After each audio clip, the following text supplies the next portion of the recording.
Hello and welcome, Regent parents. Hopefully you're joining me this afternoon because you might have an interest, or you definitely want to know, or you may have heard about something called the SAT.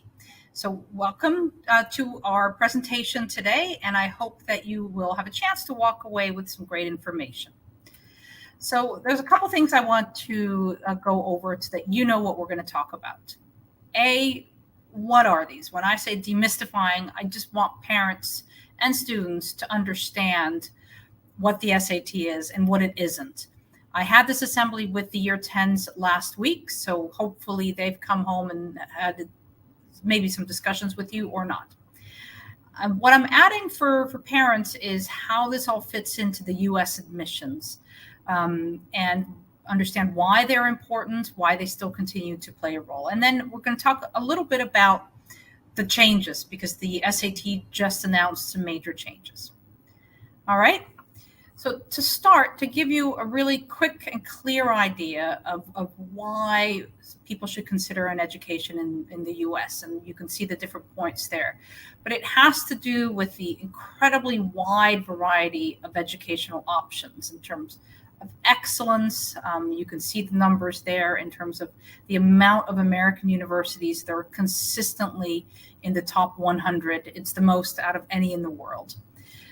Obviously choice, but also flexibility. And what I mean by that is when you go and study in the States, you don't have to commit to a course. So you can change your majors. You don't have to commit to a course when you apply. You can just do a general admissions, and you can add and you can specialize, and you can do all kinds of things. So there's a lot of flexibility in what you're able to do. A key thing that everybody that applies to the US should really understand is that there's a true emphasis on a holistic approach. Grades and an SAT score alone do not get you into a university. There are plenty of kids who have perfect grades and perfect SAT grades, and they do not get into top schools. There's a whole other piece of it that is equally important, and I've listed them there. But the bottom line is that a child needs to have a really interesting profile, and of course they do need those grades, and we'll talk a little bit about the new role of the SATs. But it's really important to understand that, when you're thinking about the US, and especially if you're thinking about the top universities, it is not just the grades and the SAT score alone. That's a part of it, but certainly not all. All right, so let's take a look at the SAT, because we are talking about demystifying what it is. So it's run by an organization called the College Board, and it is a nonprofit organization, and it's a test that was developed in 1926. And the history behind it is kind of interesting, because it used to be used by the Army when the Army wanted to decide which one of their recruits would be able to go into leadership position. So they had sort of an old-fashioned, what we would call an IQ test. And the president of Harvard at the time said, that could be a nice function to use when we try to figure out who should come to our university. And ergo, the SAT was born. In general, it's considered a college readiness assessment. So those that do well on the SAT tend, I'm using the word tend, all right, tend to do well at university. But there's a big discussion in the US about the value of the SAT. But the numbers do play out that if you do well on the SAT, you're likely going to do well at university. It's taken in the year before the application cycles. So for us here at Regent, that would be in year 12. You can take it more than once, but some schools are very particular, and they only want to see your first score.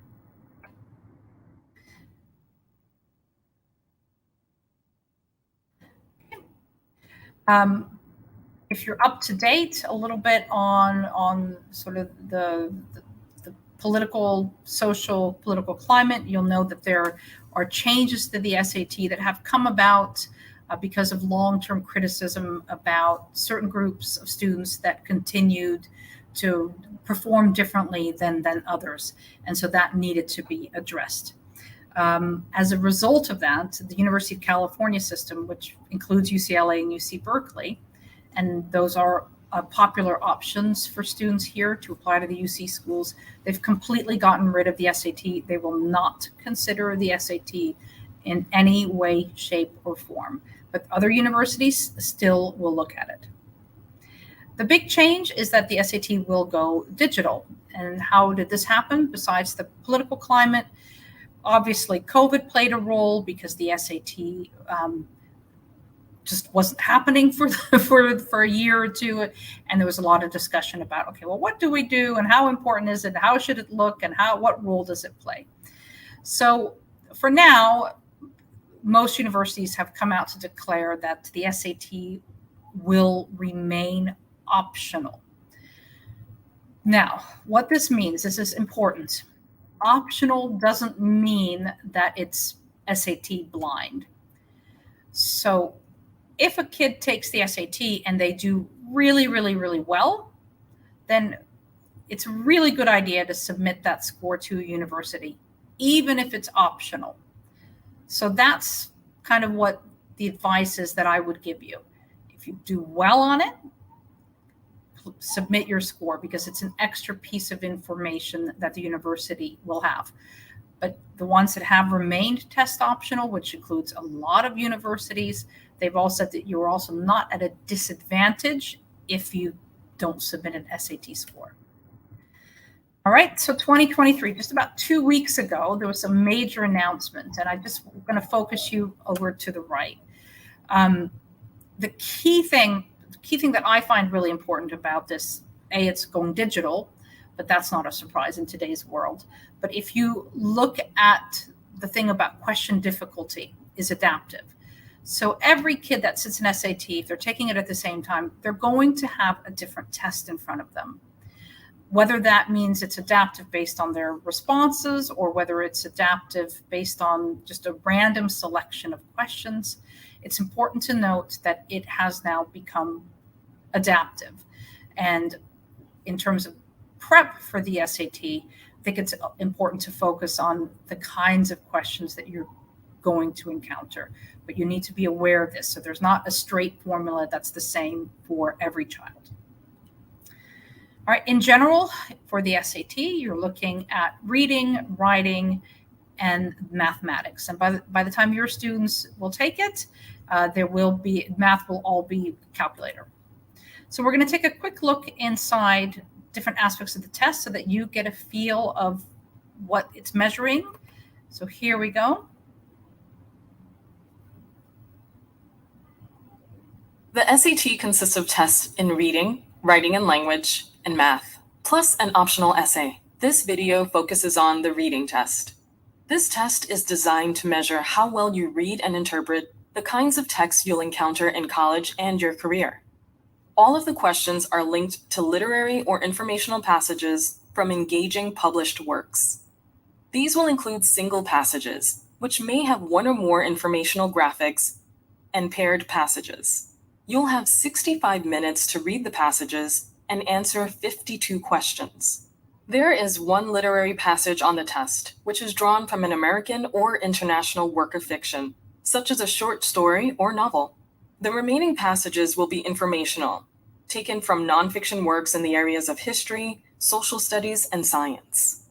Included in these nonfiction works will be a passage or pair of passages taken from the U.S. founding documents or the Great Global Conversation, works from around the world that focus on topics like freedom, justice, and human dignity. The purpose of each passage in the reading test might be to tell a story, make an argument, or explain a study or experiment. The passages will range in complexity from a 9th grade level up to what you would expect to see in the first year of college or other post-secondary training. The questions on the reading test fall into 3 main categories: information and ideas, questions that focus on what the passage says, directly or indirectly, rhetoric, questions that ask you to think about how the author conveys his or her meaning, and synthesis, questions that require you to draw conclusions and make connections between passages or between passages and informational graphics. For more information on the SAT reading test, check out satpractice.org, where you can get free hands-on practice.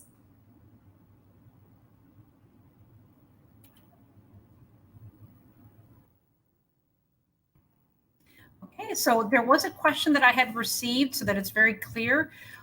Whether you're in an IB school or a British curriculum school like Regent, you will be prepped for the SAT in the sense that the curriculum is fine. This is not a curriculum-based test, so it really doesn't matter if you're following IGCSE or an American curriculum or an IB curriculum. It really can be taken by anybody as long as you understand sort of what's going to be asked and how the questions will look. I think that's a key thing, but that's a skill you learn across any curriculum. All right, so we'll take a quick look inside the writing and the language section so you know what that will look like. The SAT consists of tests in reading, writing and language, and math, plus an optional essay. This video focuses on the writing and language test. In this test, you'll use your skills and knowledge to revise and edit passages. You will have 35 minutes to read 4 passages and answer 44 multiple choice questions. The topics for the 4 passages are careers, science, humanities, and history or social studies. The writing modes of these 4 passages will vary. One will be narrative, at least one will be argumentative, and at least one will be informative or explanatory. Certain passages and some questions will include tables, graphs, or charts. A graphic may provide additional support for a point made in the passage. Questions may ask you to use the graphic to correct an error in the passage, or to replace the passage's vague description with a more precise one. The passages and questions will appear this way in your test booklet. The passages may extend to more than 1 page, so don't assume a passage is over until you see the title of the next one. The question numbers within the passage will help you determine the section the question is targeting. When you see underlined text after the boxed number, you will be asked which of the 4 answers results in the most effective expression in the context of the passage. Some questions that ask about an underlined portion in the passage offer directions or ask an actual question. When there are no additional directions or questions, assume that you have to choose the answer that's the most effective or correct. Choose the no change answer if you think the original version presented in the passage is the best choice. Otherwise, pick one of the 3 alternatives offered in the question. When you see a boxed number and nothing else in the sentence, the question will tell you exactly what to do.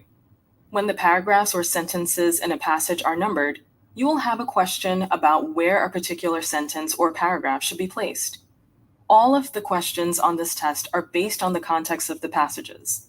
You won't be tested on isolated skills or asked to identify specific grammar rules. There are 2 categories of questions. In the first, expression of ideas, you will be asked to improve the development of the topic, the organization of information and ideas, and the effectiveness of the language.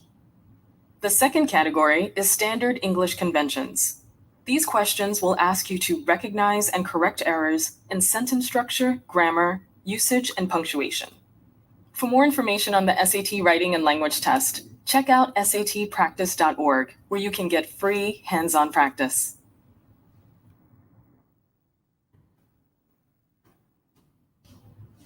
Hello, everyone, and welcome to Khan Academy. Okay. All right, we'll take a quick look inside the math test. That'll be the last one that we look at. The SAT consists of tests in reading, writing and language, and math, plus an optional essay. This video focuses on the math test. The SAT math test is designed to align to the math you're learning in school. Working hard in your math class and applying those math skills to your science and social studies classes will give you the foundation you need for the SAT math test. The math test has 2 portions. In the first, you are given 55 minutes to complete 38 questions, and calculators are permitted. This portion includes questions that involve more complex calculations, so using a calculator might allow you to work more efficiently. Some questions, however, might be easier to solve without a calculator. so it will be up to you to decide whether or not to use one. The second portion of the math test has 20 questions, and you will have 25 minutes to complete it. Calculators are not permitted on this section, which tests your fluency with specific mathematical topics and concepts. About 80% of the questions on the math test are multiple choice. The other 20% are gridded response, which can include non-negative integers, fractions, or decimals. A set of reference information is provided at the beginning of the test. You may find these facts and formulas helpful as you answer some of the questions. To do well, you should make sure you get comfortable working with them. The math test focuses on 3 main areas. Questions from the area we call Heart of Algebra require you to create, manipulate, and solve algebraic equations. The second area is problem solving and data analysis, which asks you to use ratios, percentages, and proportional reasoning to solve problems in real-world situations, as well as interpret graphs and tables. The third area, Passport to Advanced Math, requires you to demonstrate familiarity with more complex equations or functions. These are math skills you'll want to master if you want to pursue a career in science, technology, engineering, or math. A small number of questions on the math test fall outside of the 3 main areas.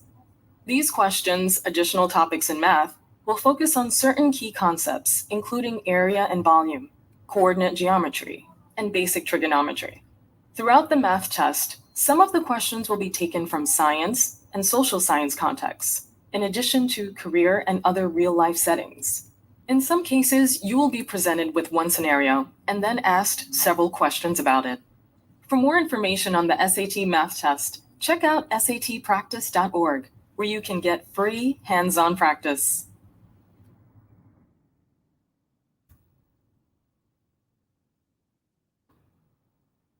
Okay, so that ends the look inside.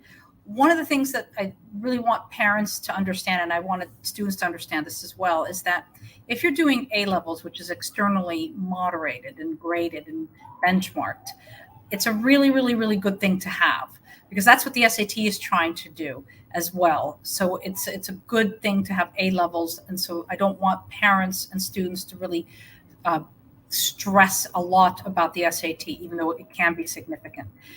Again, a reminder that they're only part of the US application process. All right, you'll know as well, this is the average score on the SAT is 1060. If you're looking at top tier universities, you need to be in the 1400s and above.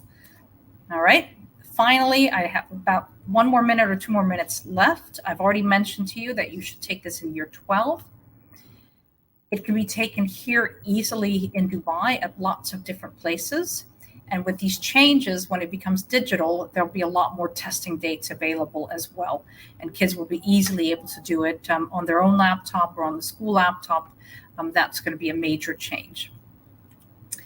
This happens to be the testing schedule for this year, but by the time that Regent students are doing it, it will be slightly different and more testing dates available. And at that point, you register on the collegeboard.org. The big question I get from parents has to do with, do I pay for SAT tutoring? And I always say it depends on who you have in front of you. Some kids can take advantage of the free test prep materials that are available, that are official, and other kids might just need a little bit more of a push. And that's up to every family to decide. In theory, if you just follow the free SAT prep, they've gone into a partnership with Khan Academy. It's available. They do a whole analysis of your strengths and weaknesses. Then you shouldn't have to pay an outside tutor for it. But it is available here in Dubai. So if you do this 15 minutes a day for 1 month, just that free SAT prep, your score is likely to go up by about 115 points. Okay? You can see it. It's there. Everything is there for you. And my last slide is, again, links to the College Board. Should you have any more questions about the SAT. Finally, there was a question about math and engineering, and absolutely math is required for engineering at A level for sure. All right. So thank you so much for joining me today. I appreciate your time, and I will see you at the next Rise at Regent. Thank you. Bye-bye.